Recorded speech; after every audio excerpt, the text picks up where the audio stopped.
welcome to Selbu Knits. This is my knitting podcast where I talk all about the things that I'm knitting that are bringing me joy. I'm Savannah and I live in Utah in the United States with my husband and our 2 little boys, and just thank you so much for being here. If I sound weird, it's because I am fighting a little bit of a cold, so that's why I sound like I'm underwater. I also want to start a new thing where I want to ask you guys a question of the day because I really want to get to know you as the viewer. So I know I mentioned that I am from Utah in the United States and I want to know where you guys are from. So comment below, tell me where you're from so I can just get to know you guys more. And today we have 2 finished objects and let's see, 3 works in progress, and a new knitting book to show you, as well as a new yarn purchase to show you, and then a little bit of a media update at the end. So if that sounds like your cup of tea, then let's dive on in, and don't forget to subscribe if you want to see more videos from me in the future.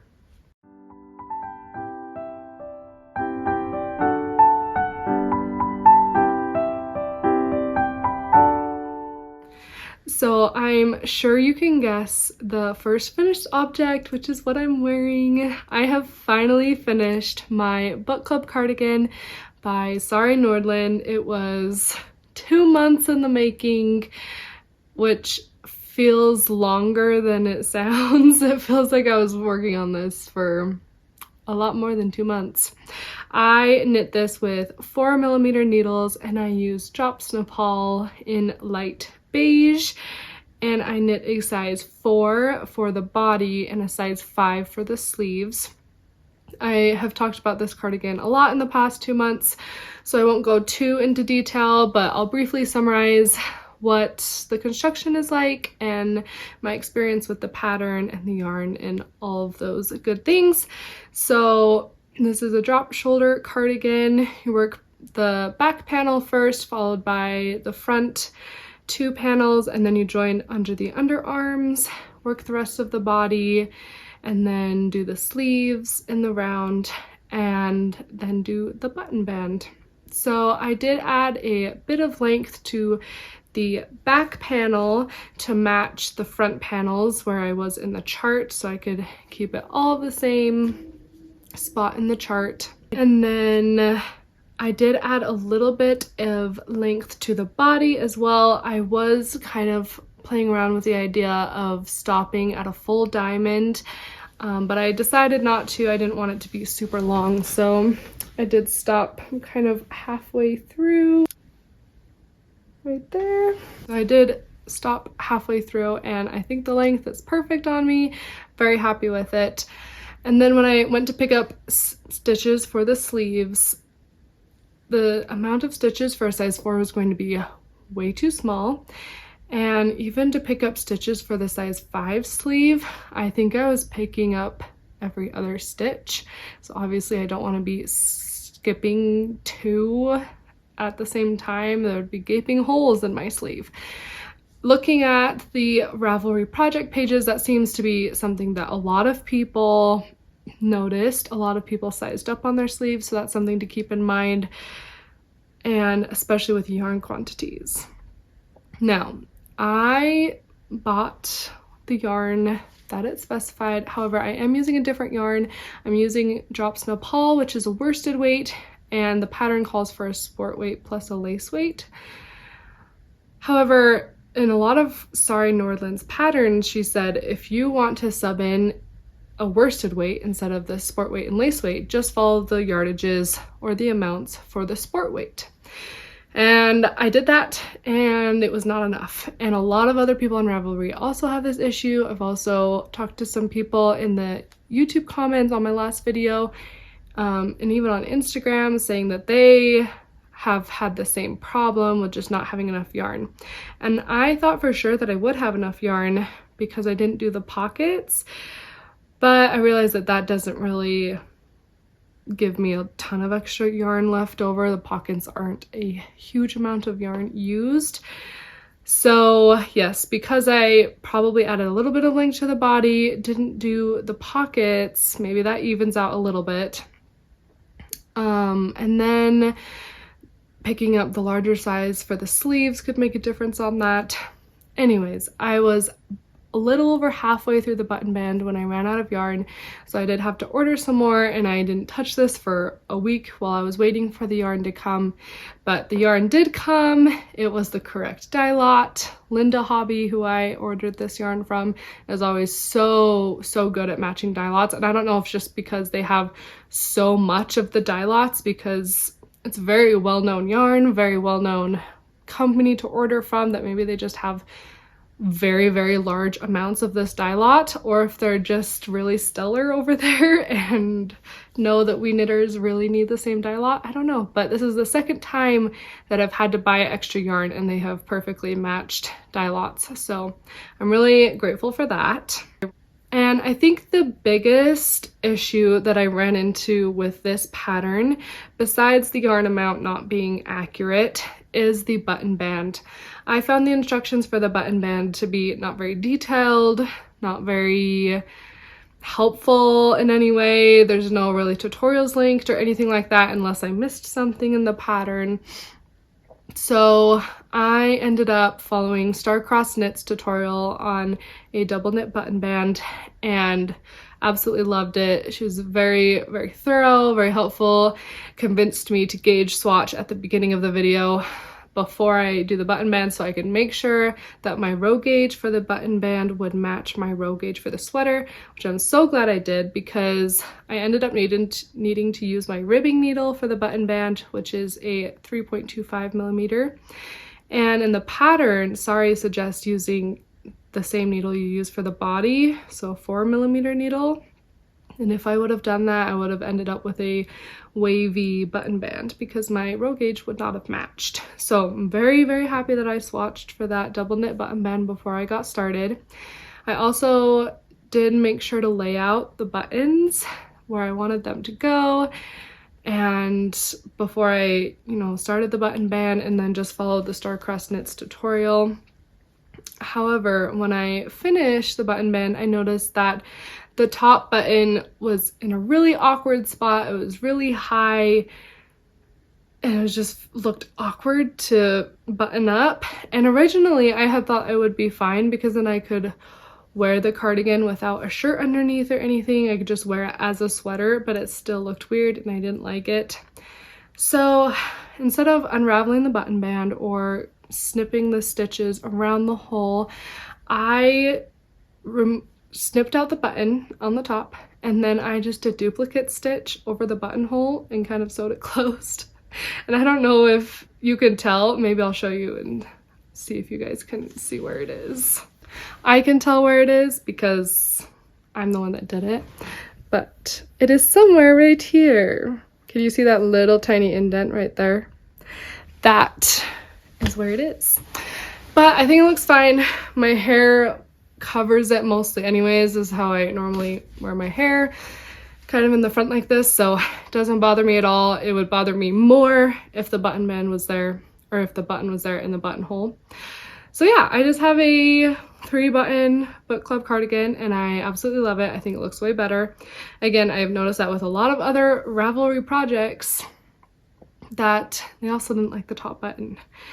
So all in all, I think it's okay. I think the pattern is fine. I think it's a beautiful design. I think the pattern could be written better though, and I've heard that Sari Nordland, she only has her testers do a little bit of the body in one sleeve and then counts it good, which doesn't really give you accurate yarn measurements, yarn estimations.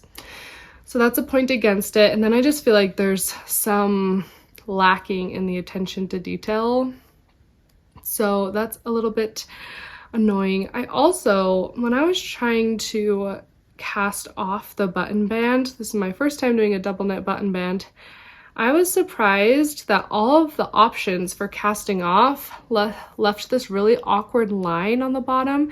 So Starcross Knits, her tutorial says to just cast off in the pattern like normal, which creates this line of knit stitches on the bottom, like kind of like a crochet slip stitch look on the bottom, and I didn't like that.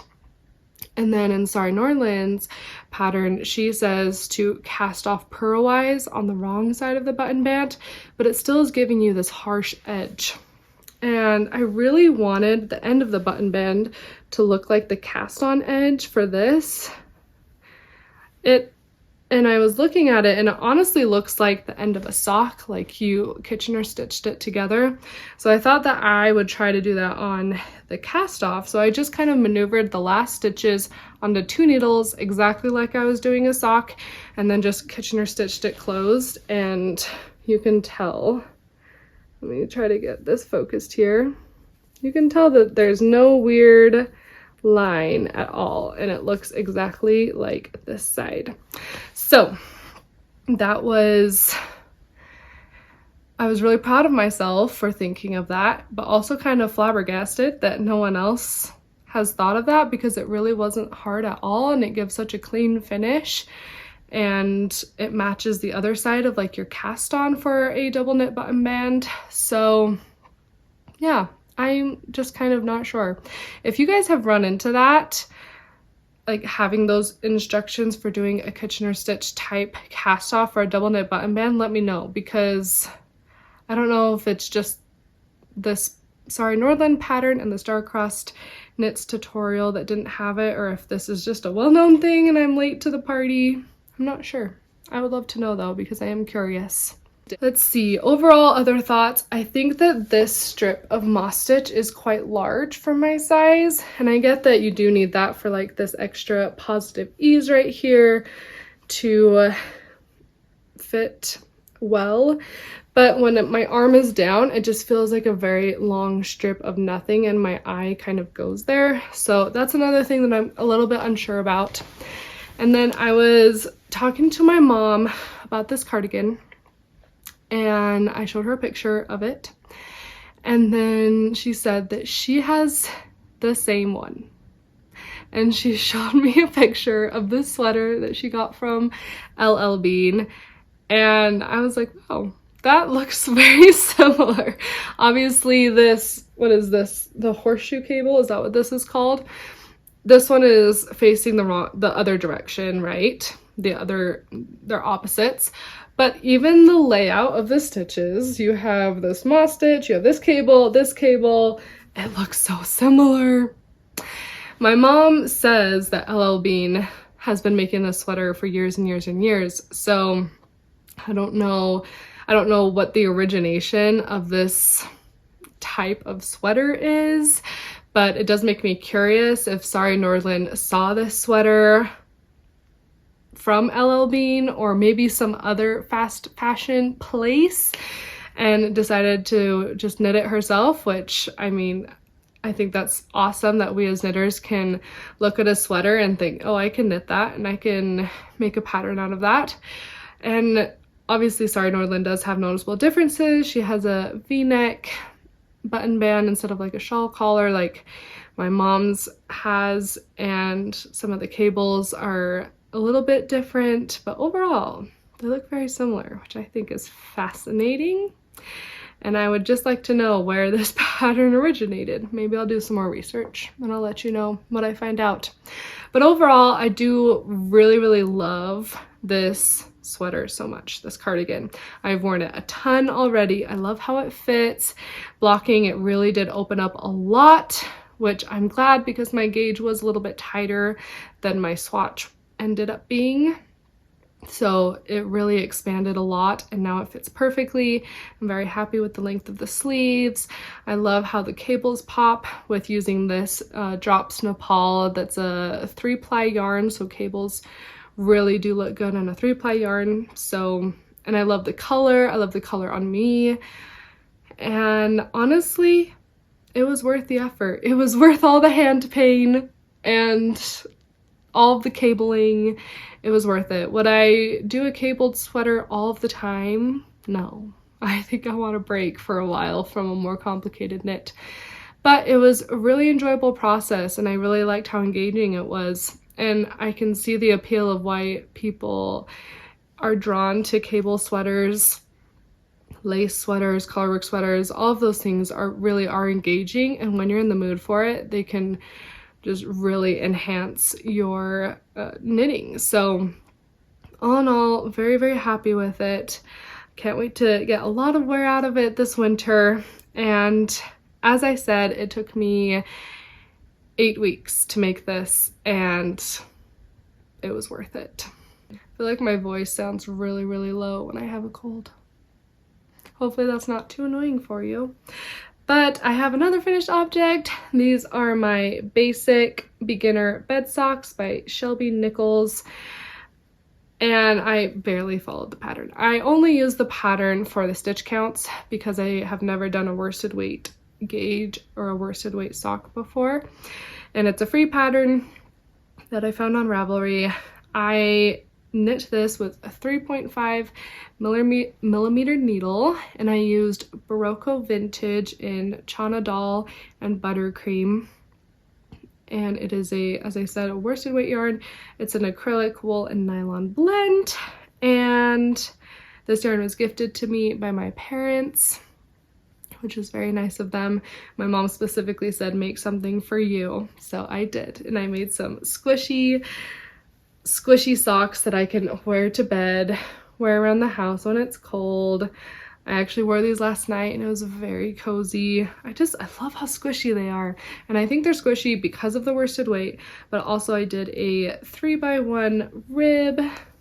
The pattern calls for a 2x1 maybe, or a 2x2, I can't even remember, but I used a 3x1. And then I also did a striped cuff, which was my first time doing that. And I did a contrasting heel and toe. This was my first time doing a contrasting heel, and I liked the process. I think it looks really nice.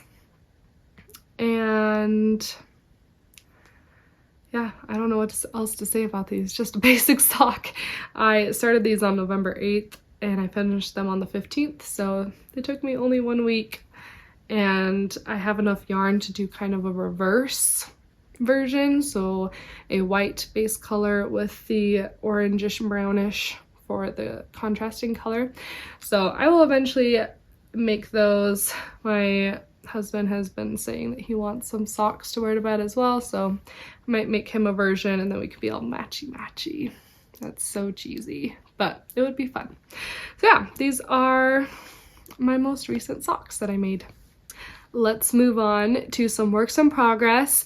The first one is a gift from my mom. So mom, if you're watching, skip to the next section.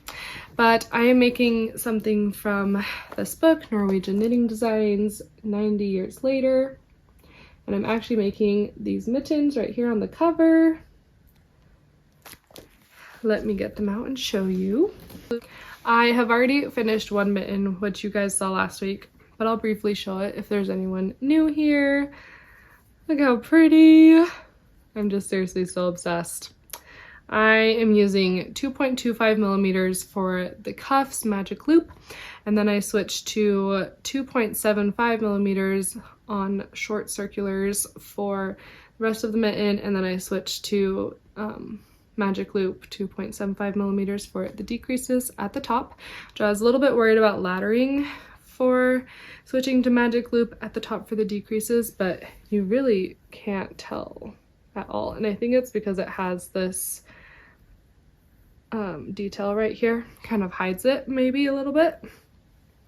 I am making these in Cascade Heritage 6 in Snow and Christmas Red. And I have started the second mitten. I have done the cuff, and this is where we were last time. I had just barely cast on last time, and I have started a little bit of the color work for the kind of top part of the cuff, I guess.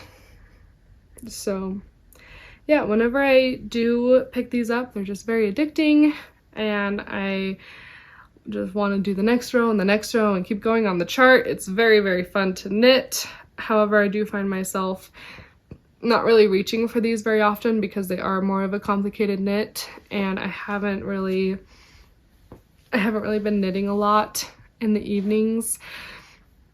I've been reading, so it's and these are just impossible to do when I have my kids around, because then I will just get off track with the color work. So I'm really hoping that I can get some good progress on these soon though. I'm not getting worried because Christmas is still a month away, but I still would like to have these done maybe even by December, so I can just enjoy the month of December. I'm one of those people that likes to get all my Christmas shopping done in October and November, so I can just enjoy December. My birthday is in December, and I just love the holiday season so much. It's my favorite month of the year, so I want to be able to just enjoy it.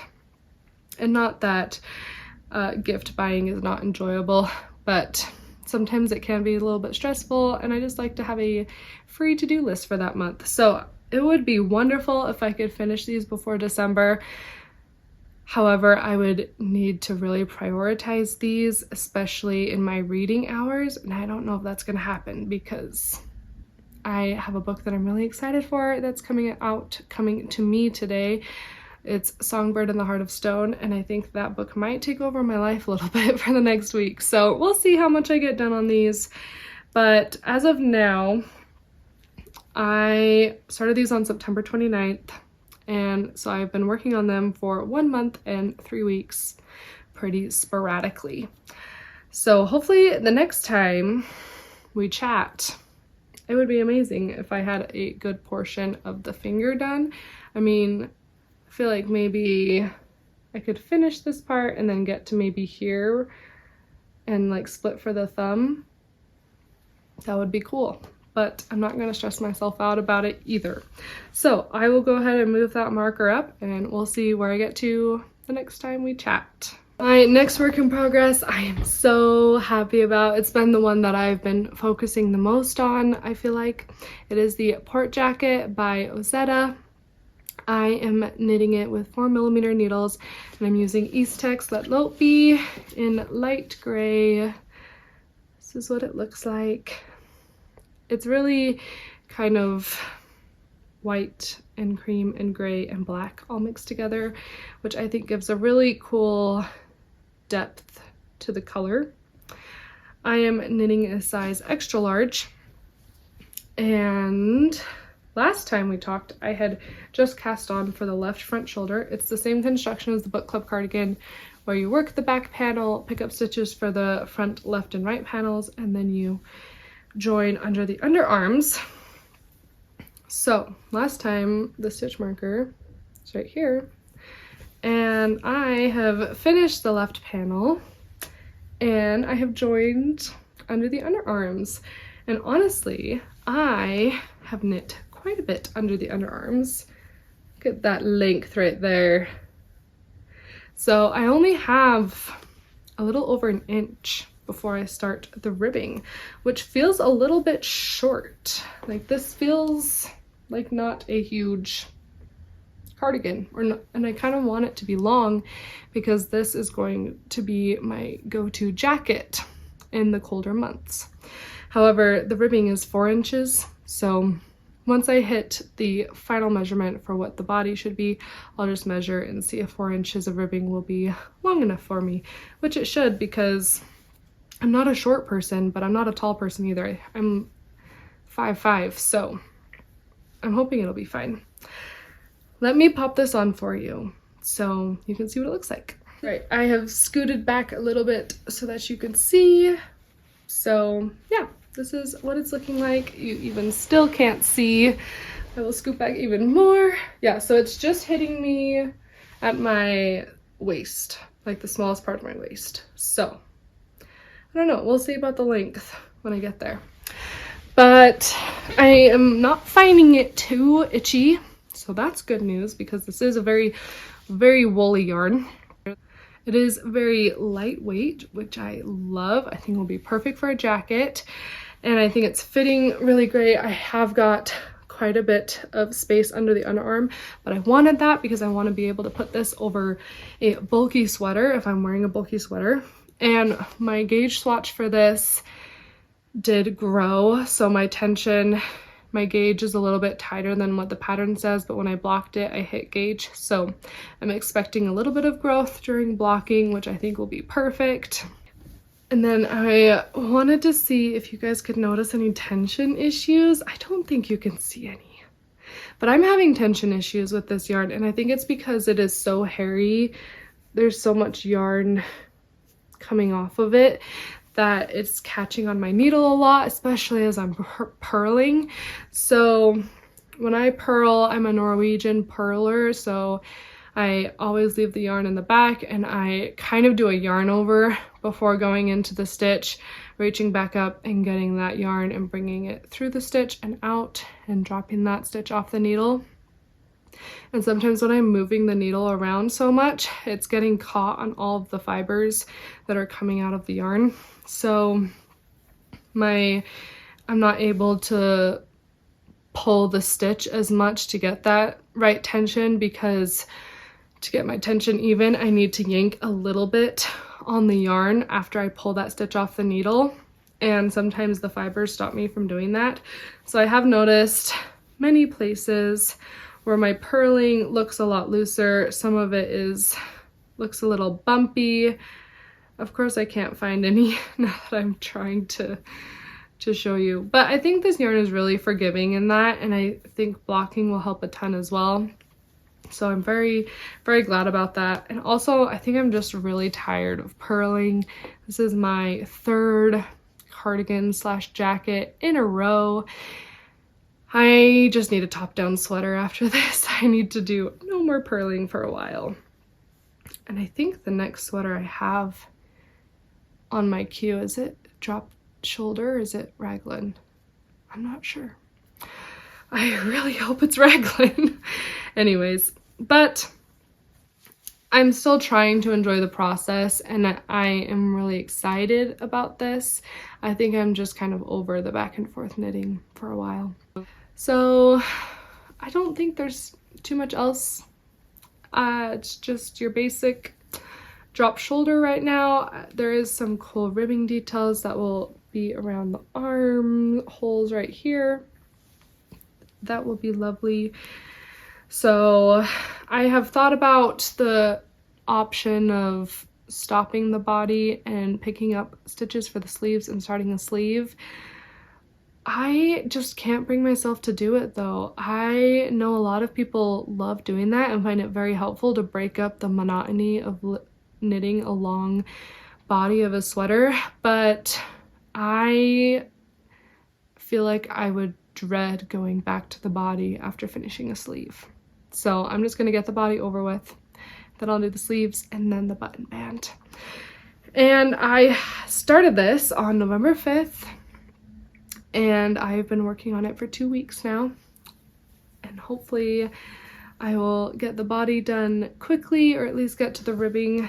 I will find that ribbing might be more engaging for me. I think coming after the book club cardigan, which was such an engaging knit, and then going to this stockinette jacket, it was a little jarring and a little, I feel like I needed more. But now that I'm knitting this jacket more, I remember that I really do appreciate a good stockinette project. It's so nice, especially during the day when I get a lot of my knitting done, something that I don't have to focus on when there is chaos around me with kids. So really enjoying this. I am so excited to be able to wear this, hopefully soon. I have one last work in progress to show you. I am knitting some basic socks. I follow Summer Lee's basic sock pattern from her book, The Sock Project. She also has a base sock pattern that comes with her Colorwork Cuff Club, which I'm also part of. Highly recommend that. But anyways, I'm just making some basic socks, and I'm using Sorella yarn, nylon sock in Beach House, which is this beautiful variegated cream, green, blue, pink, purple blend. And this is what I have so far of the first sock. I did a 10-row half twisted rib, 1x1 half twisted rib. And then I did a 4-inch leg, which I find to be my sweet spot. And the yarn does look a little bit bumpy because I have frogged this yarn and re-knit with it at least 4 times. I was trying to figure out my perfect sock size in the summer, and I just kept using this yarn and got really frustrated, so I ended up putting it down and doing something else, and now I'm finally getting back to it. So hopefully that will block out all of the bumpy stitches from the yarn noodling. I have done the heel flap and the heel turn, and I am just working on the gusset right now, which honestly might be my favorite part of the sock.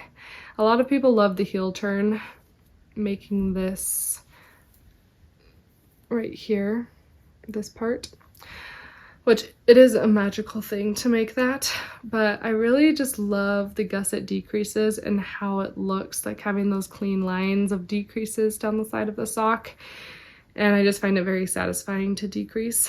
So yeah, I'm really liking that.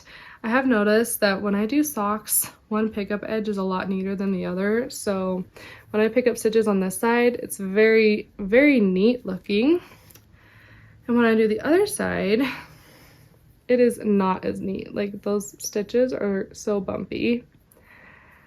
So if you guys have any tips for that, let me know. I have tried to do my heel flap turn on that side a lot tighter. I have tried picking up different ways, like not different ways, but like I have tried picking up at different points on this line, and that still doesn't work. I need to do some research as well. But if you have any tips, let me know. Or maybe I am the only one dealing with that. Could very well be. I am using a size 1 needle, so 2.25 magic loop for the whole thing. And I did a 72 stitch cast on, which in the past has served me well because I am a tight knitter. However, I think because my hands have been kind of in pain a little bit from this book club cardigan, I've been knitting this looser. So now it's not like too big, but it's borderline big, which is so frustrating because I feel like this yarn is cursed. I can't get the perfect size of sock with this yarn, but that's okay. If they end up being a little bit big, that's okay. They'll still be wearable, they'll still be comfy. I'm not too worried about it. I'm just laughing at myself that I just can't seem to figure this yarn out, figure out my sock size. I don't know. I'm still learning. But I started this on November 15th, so I've been working on it for 1 week. And I really am hoping to finish this sock by next week because I will be joining the Sockmas knit along that's hosted by Nitty Natty, and I have another sock yarn that I'm going to show you in just a second for that. And there's a cast on party a week from tomorrow, which is a day after American Thanksgiving, and I really want to do that with them. It's a Zoom cast on party, so whether or not this sock is done, I will be casting on those Sockmas socks, but it would just be really nice if I had this sock done. I can do the Sockmas socks and then come back and finish the second sock of this one in late December, early January. So that is the plan for that. But yeah, just really, really loving how the variegation is working up, loving the colors. Like, these colors scream me, so I'm very happy with these, and it's so nice to be knitting a fingering weight sock again. I've got a couple of acquisitions to show you now. The first is a book that I got from Page Street Publishing. This is Charlotte Stone's new colorwork sock book called Joyful Colorwork Socks, and I have her first book as well, and I'm so excited to get this second one. Like, over the moon. Colorwork socks inspire me so much, but I've only knit one in my life. I need more time, and I need more scraps of yarn or something to be able to knit all of these beautiful colorwork socks. But this one is a little bit different. She has some additional colorwork sock tips because in her first book, she has the general colorwork sock tips. And this one, she has some more tips, and my favorite one was, you do not need to catch floats on your socks until they're longer than 10 stitches, because in the book Vogue Knitting, which she references, it says you need to catch floats if they're going to be longer than 1 inch. And when you're knitting socks, usually your gauge is anywhere from 8 to 10 stitches per inch, so you don't need to catch your floats if it's less than that. So I thought that was mind-blowing. She also talks about how to choose some good color combos and doing the black and white photo trick. She also talks about second sock syndrome and tips and tricks on how to beat it, which I think is very helpful, especially with colorwork socks, because they can be so overwhelming and time consuming that I feel like second sock syndrome could be super real with that. So she gives some great tips on how to overcome that. She even has a section on how to design your own colorwork socks and how to transfer your own drawings to a chart, things like that. And then the different table of contents, like the different sections that she has a pet section. It's really fun. She has like dogs and cats, frogs, fish, birds, love it. She has a garden section, which is, I feel, very on brand for her. She has a holiday section that has more holidays than her last one, so this one has more like St. Patrick's Day and Valentine's Day, things like that. And then she has a party section, has like cupcake socks. I don't know if I can find them quickly. Okay, here they are. These cupcake socks. They kill me. I want to make them so much. They're so cute. I am a cake lover. She also has some pizza socks, which I think is a really fun idea. And then after the holiday section, she has, it's not just a hobby. So she has other sock ideas that relate to other hobbies like video games or fashion. I think there's even a trailer one. So cute. Love it. And yeah, I feel like she just decided to make another book and make it even more fun than the first one and even more niche. And I love it. I'm such a fan. I already have plans to make the socks, the fish socks. My husband is obsessed with fish. He loves fishing. He also loves fish, like having fish and fish tanks and things like that. And he teaches school, and so all of his kids at school know that he loves fish, and so I thought it would be really fun to make him a pair of these socks so he could maybe wear them to school or something. So yeah, it sincerely is a joyful colorwork sock book, so highly recommend that. Thank you to Page Street Publishing for sending me a copy. And the last thing I have to show you is this sock yarn that I got. This is Ruby and Roses in her soft rose base, and this is the color Gumdrops. And I am imagining that with this pink section right here and right here, I think it will stripe. So I think it might do like a pink and a green stripe when I knit it up. So yeah, as I mentioned, this is the sock yarn that I'm going to be using for Sockmas. Very, very excited. Every single day I look at this and I'm so excited to knit with it. And I love that it's Christmas themed. It's based after some sort of Christmas gumdrop, and it's on her Instagram, her inspiration and everything. And apparently it's a well-known thing, and I don't think I've ever had like a Christmas themed gumdrop. I don't know, that could just be me. But I love that it is not screaming Christmas, so I can wear this all year round, but that it has a Christmas theme just makes it special that I can knit it during December and have fun with a Christmas themed yarn with some socks. So these will just be basic socks. Can't wait to cast these on. If you can't tell, I think I'm losing my voice a little bit. So quick media update before I leave. Finished Hidden Valley Road on audiobook. It was amazing. Absolutely loved the things I learned about schizophrenia and mental health research through the 60s and 70s and until modern day. Very fascinating book. I finished The Sword of Cardigan.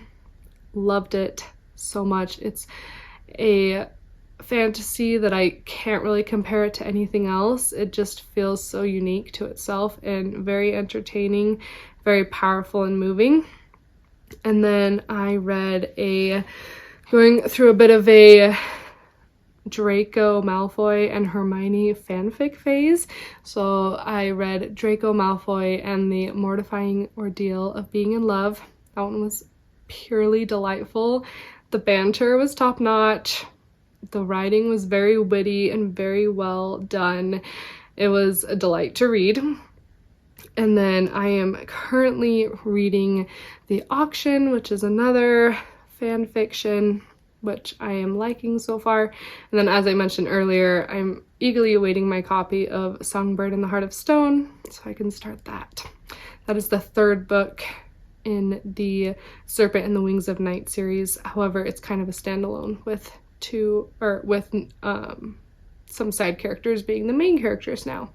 Don't know if that makes sense. My brain is going, I think. So that's a little bit of my reading update, and then I rewatched the original Gladiator last night to prepare myself to go see Gladiator 2 next week.